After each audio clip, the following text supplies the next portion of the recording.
Assalamualaikum warahmatullahi wabarakatuh. Saya Siti Nofar Syazwani binti Abdul Kadir. Saya dan ahli kumpulan saya ingin menerangkan berkaitan dengan proses pemilihan pekerjaan dalam bidang pemisinan.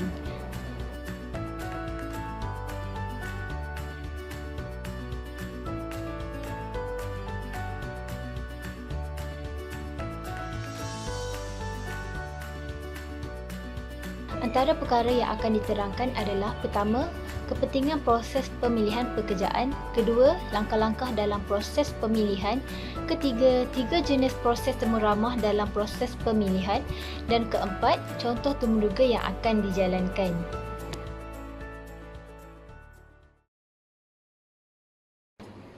Sedikit berkenaan dengan proses pemilihan pekerjaan.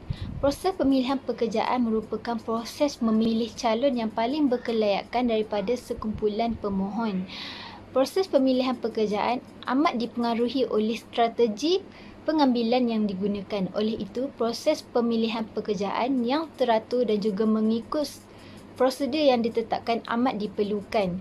Seterusnya, proses pemilihan pekerjaan adalah untuk mencari pemohon yang paling padan dengan spesifikasi kerja dan jawatan yang dipohon. Dan selain itu, proses pemilihan pekerjaan adalah untuk pengumpulan maklumat mengenai pemohon dan menentukan siapa daripada mereka yang paling berkebolehan membuat kerja yang bersesuaian dengan jawatan yang dipohon.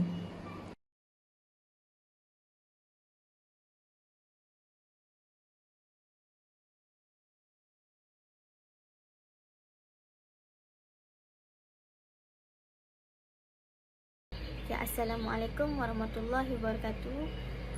Pertama sekali saya akan perkenalkan diri. Nama saya adalah Siti Syamah binti Muhammad Nasir dan kad matrik saya adalah DB1895. Okey, sekarang saya akan sambung slide presentation bagi kumpulan kami yang bertajuk nombor 2, iaitu huraikan langkah-langkah dalam pemilihan pekerjaan. Okey, yang pertama adalah membuat keputusan untuk pekerjaan. Kenapa kita buka pengambilan pekerjaan tu, kenapa kita nak cari pekerjaan dalam bidang itu, terutama sekali dalam bidang pemisinan. Kenapa kita perlukan orang yang pandai mesin ke, atau sebagaimana, kenapa, apa ikesan dia. Dan yang kedua adalah analisis pekerjaan. Analisis pekerjaan ni kita akan lihat pelbagai teknik yang digunakan, ataupun skill ataupun pengalaman, dan apa-apa juga keperluan untuk memenuhi pekerjaan itu. Okey, yang ketiga adalah mengumpul maklumat pemohon. Okey, kalau kita nak select pekerja, kita kena contact maklumat pemohon, ataupun kita boleh tanya orang yang berdekatan, SB contohnya, pengalaman dia, tempat kerja yang lama dia, bos dan sebagainya. Okey, yang keempat, kita akan memilih calon yang paling sesuai lah, yang paling maksima. Dan yang kelima adalah melakukan induksi aruhan tugasan, yang bermaksud induksi aruhan ni apa yang kita job tu kita nak nilai performance dia, macam mana job tu dinilai, macam mana kalau bahagian pemisinan, macam mana kita nilai pekerjaan tu, macam mana, adakah mesin diselenggara, adakah mesin sudah dibersihkan, ataupun adakah mesin mempunyai komponen yang cukup. Kita akan nilai macam pekerjaan tu melalui induksi aruhan.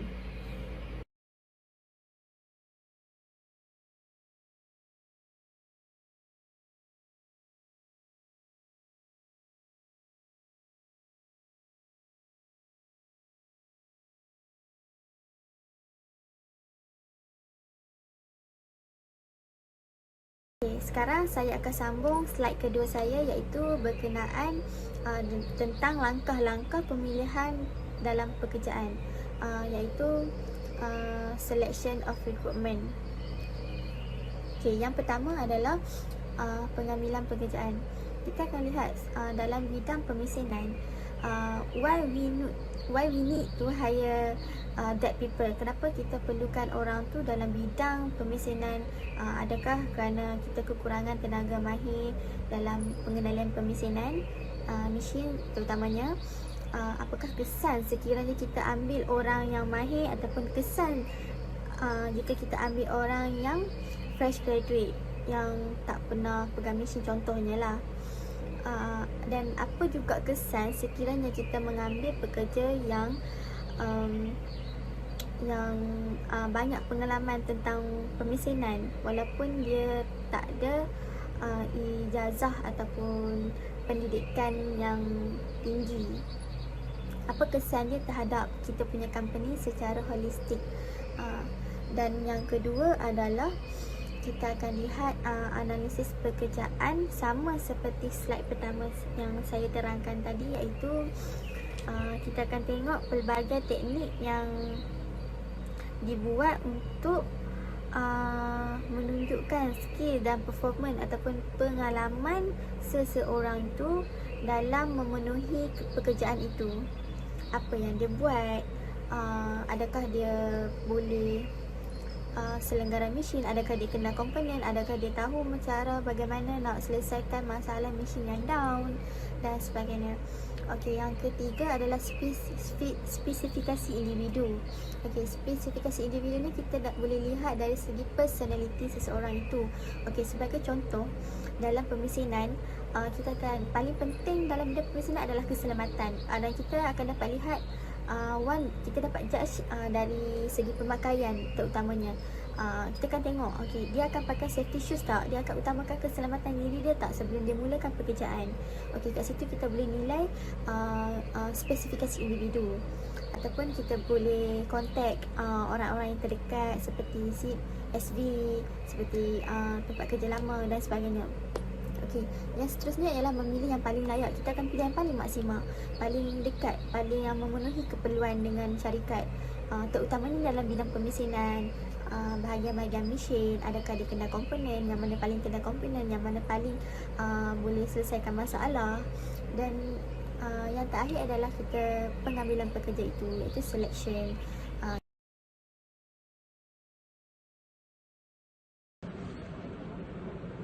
Okay, Assalamualaikum warahmatullahi wabarakatuh. Nama saya Muhammad Najmi bin Abdul Rahman, DB 1858. Terima kasih kepada Nafara Syazwani. Saya akan meneruskan untuk tajuk yang ketiga, iaitu 3 jenis penilaian dalam proses pemilihan. Okey, yang pertama ialah pra-temuduga. Sebelum memanggil calon untuk sesi temuduga, lazimnya pihak syarikat akan menyelidik dan menganalisis resume dan borang permohonan yang dikemukakan oleh calon. Hal ini dilakukan untuk mengenal pasti kelayakan calon dan melihat secara keseluruhan profil dan latar belakang calon.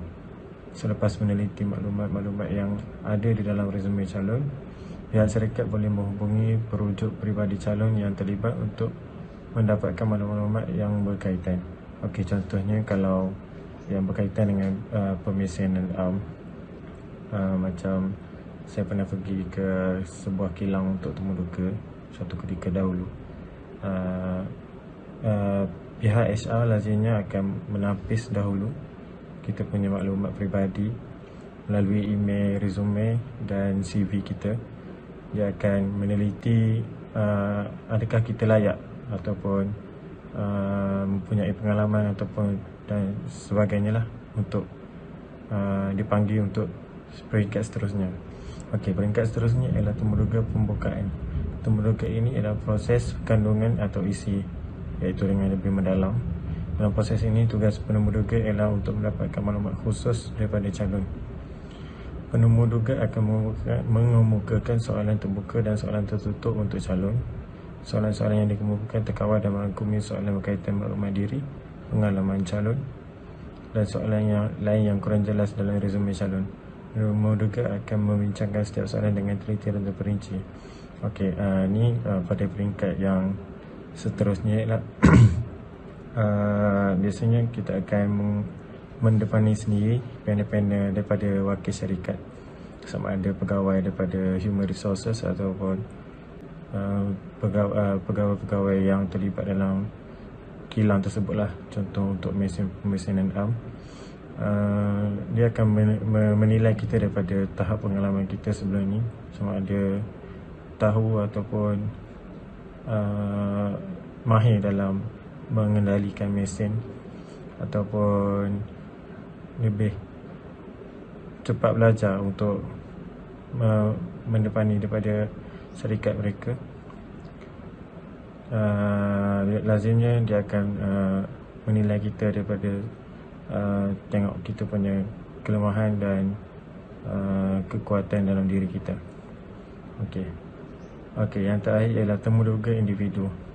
Dalam proses ini, penemuduga akan memberikan soalan kepada calon, iaitu soalan yang berkaitan dengan sumbangan yang dapat diberikan oleh calon kepada syarikat sekiranya diberi jawatan tersebut.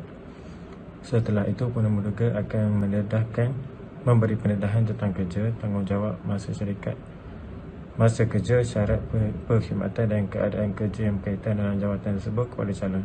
Dalam proses ini, penemuduga adalah menilai setiap calon secara objektif dan meneliti setiap kelebihan calon untuk membuat pemilihan calon yang lebih paling tepat untuk menentukan skala yang dengan menggunakan skala tertentu. Dalam proses ni, proses terakhir ialah sebelum kita dapat kerja. Lazimnya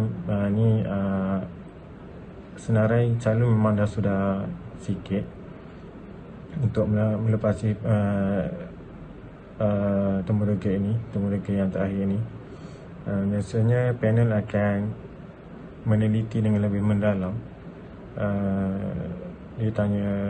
Dia akan menyoal kita berkenaan dengan syarikat, apakah pengetahuan kita tentang syarikat ataupun apakah credibility kita terhadap syarikat sekiranya kita akan mendapatkan jawatan tersebut pada masa akan datang. Adakah kita akan terus setia berkhidmat dengan syarikat tersebut ataupun jenis yang berpindah randah macam yang dilakukan oleh orang sekarang lah. Biasanya dia akan meneliti kita dengan ada satu form, dengan dia akan menetapkan markah pada skala tertentu dan akan memanggil kita dalam masa tertentu sekiranya kita mendapat jawatan tersebut. Sekian, terima kasih.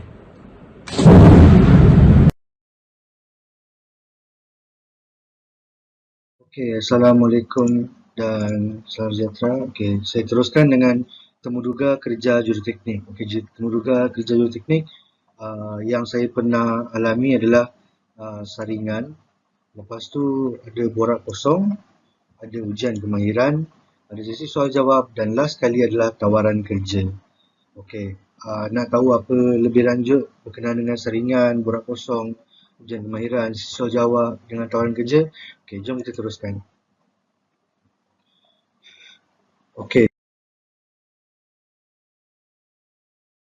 Adalah sesi saringan. Sesi saringan ni adalah atau dalam bahasa Inggerisnya adalah screening. Screening ni akan dilakukan melalui telefon ataupun secara langsung. Biasanya 15 ke 20 minit. Dalam saringan ni dia akan tanya soalan-soalan pendek je. Soalan-soalan pendek. Lepas tu dia akan tanya sedikit apa yang kita tahu berkenaan dengan kerja yang kita nak mohon. Macam itulah. Seterusnya adalah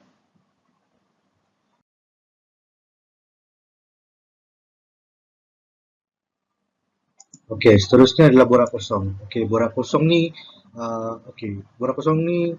sama juga, maksud dia macam memang borak kosong. So maksudnya kita tak ada isu yang sensitif, tak ada isu yang serius dalam ni. Dia sesi borak kosong ni adalah untuk kita nak bina hubungan. So maksudnya kita datang interview, contoh saya sebagai orang yang memohon kerja. So saya akan masuk dalam satu bilik temuduga tu. Dia akan tanya nama, latar belakang, semua bagai. Macam ni lah, macam dia tengok Facebook kita, tengok apa yang kita minat, semua bagai, apa yang kita post. So daripada borak kosong ni, dia akan nampaklah kita punya kepribadian macam mana. So kita punya sifat macam mana, macam tu lah. So maksudnya kalau kita ni positif, so maksudnya kita akan kita adalah salah seorang pemohon yang baik, dan kita akan boleh membantu syarikat untuk lebih maju pada masa akan datang.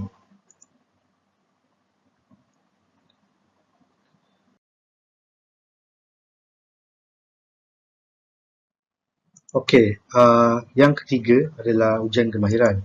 Okey, ujian kemahiran ni bukan tukang wawancara tu suruh bertukang ke apa, bukan. Dia akan tanya soalan-soalan berkenaan dengan contoh, kita nak mohon technician. So kita kena tahu bahagian elektrik, bahagian mechanical yang terlibat dalam technician tu. Lepas tu dia akan tanya berkenaan dengan apa kita punya kelebihan, bakat, kemahiran. So apa yang kita pernah buat, lepas tu apa yang kita cuba nak capai, kira macam itulah, untuk kalau kita dapat jawatan yang kita mohon ni. Okey.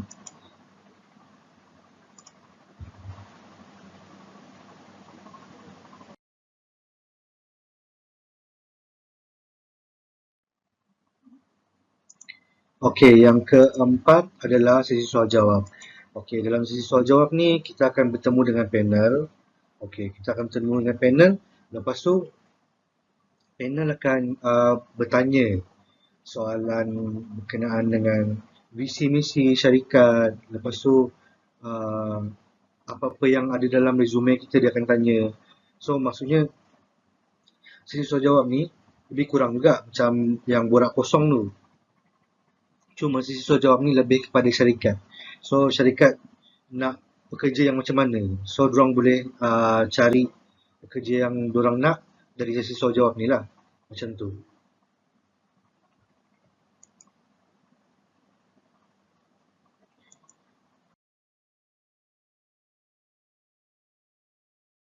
Okey, yang akhir sekali adalah tawaran kerja. So kalau kita dah lalui screening saringan tu, lepas tu kita dah lalui interview formal dalam syarikat dengan panel-panel semua. So kalau kita diterima kerja, kita akan diberi syarat dan diberi offer letter, surat tawaran. So maksudnya surat tawaran tu dalam surat tawaran tu kita akan terteralah ada detail-detail dalam dia, maklumat. So daripada kita nak terima ataupun tolak kerja tu, kita perlu buat balas balik surat tu lah secara bertulis. Macam tu je. Okay, rasanya tu je 5 proses dalam temuduga.